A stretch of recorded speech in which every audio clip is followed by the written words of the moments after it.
Lucky me, I just got to spend the last hour and a half talking to the very delightful Erin on the first episode of her new podcast, which will air at a time that she deems appropriate. But it was just really lovely to talk to her. Erin and I have known each other since she was a student at uni, and I was lecturing. So that would have been probably around, maybe 2006, 2007. So that's a long time, Erin. That really dates both of us. She's had a really interesting career as a psychologist and a business owner, just like I have. So we have lots in common and lots to talk about. So we talked about writing, we talked about business ownership, we talked about the messy stuff that happens in life, we talked about, the barriers that we can sometimes put in front of ourselves as business owners. I think especially if you're, not only, but especially in my experience, if you're a mother, a woman, and all of the extra stuff that we carry and how that impacts our time in terms of filling those little creative gaps in our lives, because most business owners that I know are very creative people, and there's not always time in our lives to make that happen. So we talked about how I managed, to get writing back into my life, having been a lifelong writer. Well, lifelong, give or take a few years.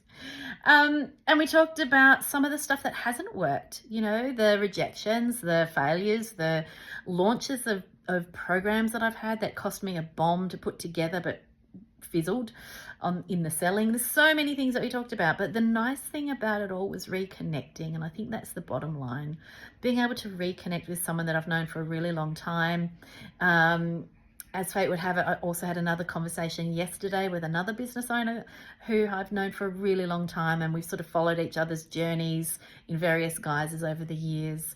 And I think that's probably the one thing I love the most about business ownership is the really long-term relationships, whether it's through business coaching and walking alongside my clients on their journeys, or whether it's peers in my industry, or whether it's other writers that I've gotten to know over the most recent of years.